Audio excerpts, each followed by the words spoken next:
Memória, raciocínio, atenção. O que essas habilidades têm a ver com o que seu filho coloca no prato na hora da alimentação? É o que vamos descobrir hoje numa conversa com a Rosimeire Barbosa, nutricionista do colégio. Antes de conversarmos com a Rose, vale a pena a gente entender um pouquinho o que são habilidades cognitivas. Habilidades cognitivas são todas aquelas habilidades que a criança precisa usar na hora de fazer qualquer atividade, né? Então, por exemplo, amarrar um sapato. Para a criança poder amarrar um sapato, ela precisa mobilizar uma série de habilidades para poder executar aquela tarefa, né? E todas essas habilidades, o mais legal é isso, que todas essas habilidades são desenvolvidas e estimuladas na escola. O que a gente precisa entender é o que essas habilidades têm a ver com a nutrição. E é isso que a gente vai entender aqui hoje nesse bate-papo com a Rose, nutricionista, que está aqui do meu lado esquerdo, e com a Tati, nossa assistente pedagógica, hoje nossa assistente pedagógica, por muito tempo foi nossa DI, super expert em trabalhar com as crianças, com essa parte de orientação nutricional, que vai poder falar um pouquinho para a gente, um pouco do trabalho desenvolvido na escola com relação a essa parte de estimulação e orientação nutricional que é feito com os alunos que passam o dia todo na escola. Como que os hábitos alimentares podem contribuir com o desenvolvimento dessas habilidades cognitivas? O cérebro, para que ele consiga desenvolver todas as suas funções, ele necessita de nutrientes, tá? E esses nutrientes, eles só conseguem vir através de uma alimentação equilibrada e variada. Quais seriam esses alimentos? Tá? Os alimentos, eles seriam os macronutrientes, que são as proteínas, que são os lipídios e são os carboidratos. Eles é que vão fornecer o combustível necessário para o bom desempenho de todas as funções cognitivas. Tá? E temos também os micronutrientes, que são vitaminas do complexo B, são todas as vitaminas do complexo B, vitamina C e os antioxidantes. Rose, você falou um pouquinho de como os hábitos alimentares podem influenciar no desenvolvimento das habilidades cognitivas e você falou dos micros e dos macros nutrientes. É muito comum, principalmente as crianças que estudam no período da manhã, vir para a escola sem o café da manhã. Como que isso pode influenciar? Uma criança que não se alimenta, ela vai chegar na escola de que forma? Ela vai estar sonolenta, ela vai estar dispersa, ela vai estar irritada. Quais são os nutrientes que não podem faltar para o desenvolvimento do cérebro? Então, para o desenvolvimento do cérebro, nós precisamos dos carboidratos que fornecem as energias, precisamos das proteínas, que são as carnes, peixes, ovos, leites e derivados. Precisamos também de vitaminas, que são os micronutrientes, que são as vitaminas e os minerais, que são provenientes do quê? Frutas, verduras, legumes. Em todas as refeições e não só no almoço e no jantar. Você está dizendo isso também no café da manhã e também nos lanches. Tá? Normalmente, o que se preconiza hoje pela Organização Mundial da Saúde e o Ministério da Saúde, nós temos o guia alimentar, tá? Que existem dois tipos de guia alimentar, existe um que é para crianças até os 2 anos, e a partir dessa idade nós temos o guia para a população brasileira. Tá? Então ele é que traz toda a base necessária para uma alimentação adequada. Lá ele coloca que a criança ela precisa de no mínimo 6 refeições, de 5 a 6 refeições durante o dia. Então existem as refeições que seriam as maiores, que é o café da manhã, o almoço e o jantar, e as refeições pequenas, que seriam os lanches. Em todas essas refeições é importante ter também a proteína, não só o carboidrato. É importante ter a proteína e alimentos de qualidade. Porque na verdade é muito comum que os carboidratos, principalmente nos lanches, que os carboidratos roubem um pouco a cena, né? Então as bolachas, os pães, isso acaba, a gente percebe que no dia a dia, isso acaba tendo um volume principal na lancheira da criança. né? Então eu gostaria que, como que os pais podem substituir esses alimentos na hora de fazer a lancheira, para não ter só esse tipo de alimento na lancheira da criança? Isso. Como eu já descrevi anteriormente, o carboidrato ele exerce um papel extremamente importante de trazer energia para a criança. Então existe hoje, a nossa preocupação está o quê? Na qualidade de carboidrato que a gente vai trazer para essa lancheira. Então o que se preconiza hoje é que sejam pães caseiros, que sejam pães que tenham cereais na linha integral, com centeio, pode ser pão francês com gergelim, e que esses alimentos também, eles não tragam só a parte de carboidratos, mas que eles sejam enriquecidos com nutrientes proteicos, tá? Tanto com a parte como queijo, pode ser um patê de frango, um patê de atum, queijo branco, ricota. Rose, conta pra gente um pouco o trabalho que você realiza aqui no Ranieri com o nosso cardápio. Como que ele é criado, quais são os principais cuidados que a gente tem na hora de pensar nesse cardápio para as crianças? Para a elaboração dos nossos cardápios, além da quantidade e da qualidade de alimentos, além desta preocupação, nós também temos a preocupação de chegar o mais próximo possível do gosto das crianças. Tá? Então, nós conseguimos normalmente avaliar quais alimentos têm maior aceitação e menor aceitação. Desenvolvemos alguns trabalhos até para que a criança realmente tenha a preocupação de provar esse alimento. Quando ele não tem uma aceitação direta sozinha, nós incorporamos junto com outros alimentos, então ele não deixa de ser levado à criança. A nossa alimentação, ela traz também o lado colorido, o lado lúdico, para estimular e levar à satisfação a alimentação da criança. Tá, quando você fala que a gente leva, por exemplo, o feijão que a gente coloca a beterraba dentro do feijão, é isso, né? Isso, exatamente. Porque a beterraba, às vezes, a beterraba pura é difícil de ser aceita, mas quando a gente coloca um pouquinho da beterraba dentro do feijão, ela é melhor aceita pelas crianças. Exatamente, então a criança acaba consumindo até sem perceber.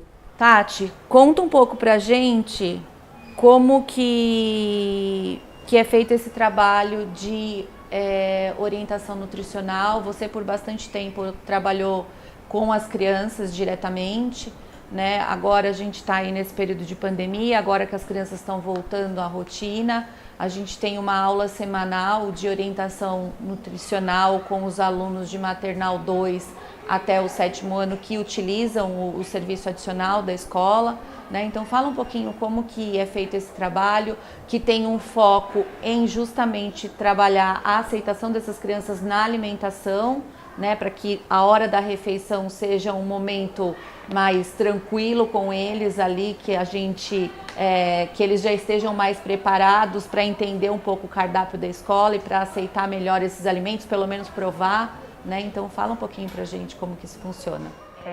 No serviço adicional a gente atende, como você já disse, do maternal 2 ao 7º ano. As crianças têm uma diferença muito grande em questão do paladar, então normalmente as crianças menores têm uma dificuldade em aceitação, então sempre a explicação nas aulas de nutrição, a importância da ingestão dos alimentos, o colorido, porque as crianças se atraem muito pela questão da cor, e o principal, a apresentação do alimento. As crianças menores têm uma dificuldade em aceitar alguns tipos de alimento e a gente tem que explicar para eles o quão é importante eles se alimentarem. Eles ficam aqui o dia inteiro, então, na verdade, qual é a principal função do serviço adicional em questão de alimentação? Fazer com que a alimentação seja um momento agradável, porque, nossa, a criança chorou, não, precisa, não, hoje ele não quer, ok, cada um tem o seu tempo nessa questão de aceitação. Quando eles vêm de um prédio para o outro, eles têm um pouco de dificuldade, até mesmo na parte da alimentação, lanche, como ela mesma disse, a lancheira tem que ter vários tipos de alimento, mas tem criança que de manhã tem uma dificuldade maior para comer. Então, de manhã eu não quero comer muito, então tudo bem colocar uma coisa mais leve, a gente explica, o importante é a alimentação. Nessas aulas de nutrição, a gente explica um pouco do termo técnico, nessa questão de a importância dos nutrientes e tudo isso, mas a gente também faz algumas receitas, pedem para eles opções do que eles gostam de comer. Eu já trabalhei com várias faixas etárias, como a Janaína disse, eu estou aqui há bastante tempo, então eu já atendi maternal 2, jardim 1, jardim 2, primeiro ano, acho que são poucas idades que eu não atendi. Os maiores, às vezes, acabam sendo um pouco mais resistentes, né? Então a gente meio que tem que fazer algumas coisas mirabolantes para atraí-los para a parte da alimentação. Os menores acaba sendo mais fácil na situação de conseguir convencê-los, porque a grande preocupação das mães quando vê a ficha nutricional, que é importantíssimo, as ADIs preenchem essas fichas diariamente, onde elas falam o que a criança comeu aqui. Então tá lá, prato principal, guarnição, que normalmente são os cozidos, salada, que é a parte crua, que é importante também que as mães entendam que tem uma observação, a gente consegue colocar lá na ficha nutricional se a criança comeu uma quantidade maior ou menor de feijão, porque lá pode colocar bom, pouco, ruim, recusou, e aí a gente consegue trabalhar junto com a cozinha.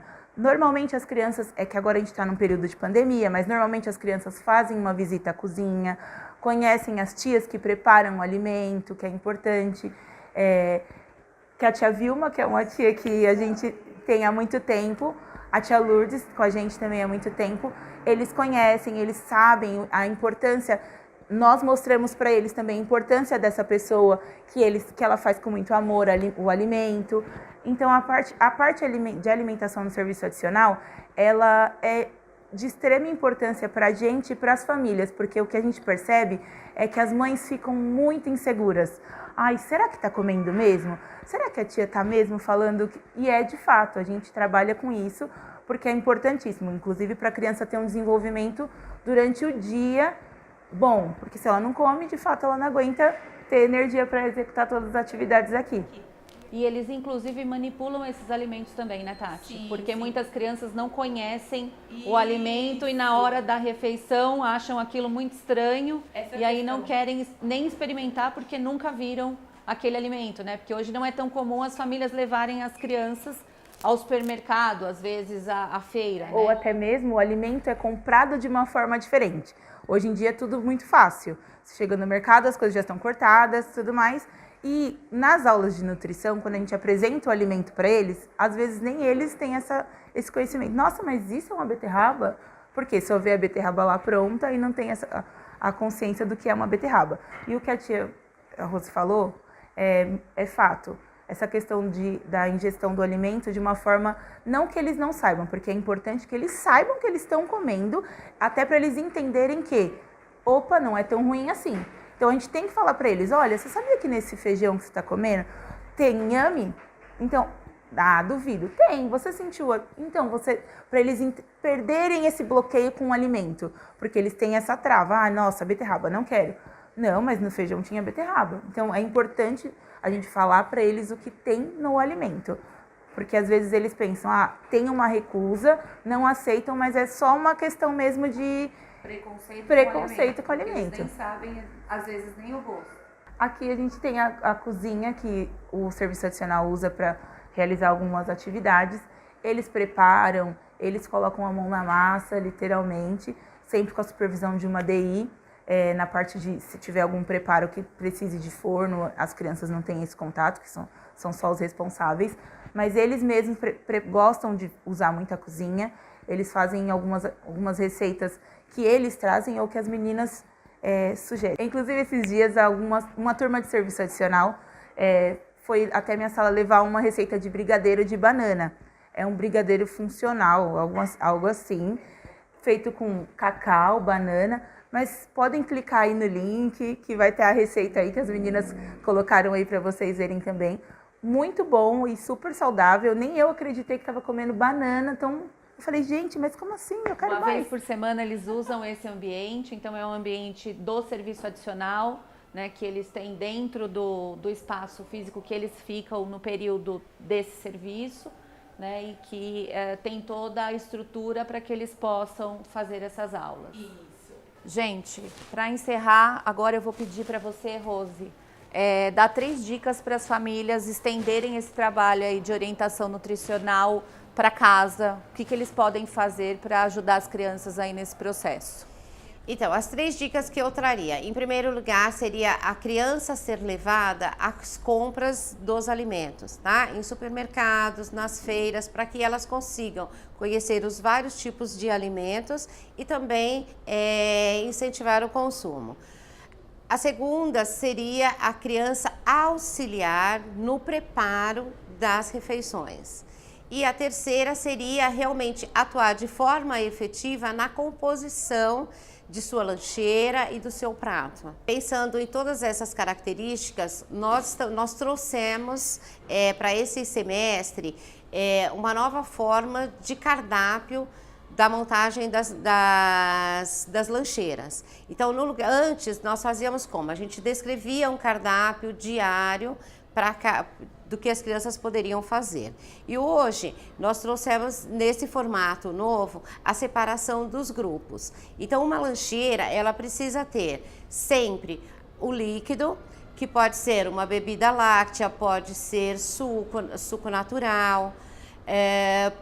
Trouxemos também as frutas, o carboidrato e as proteínas.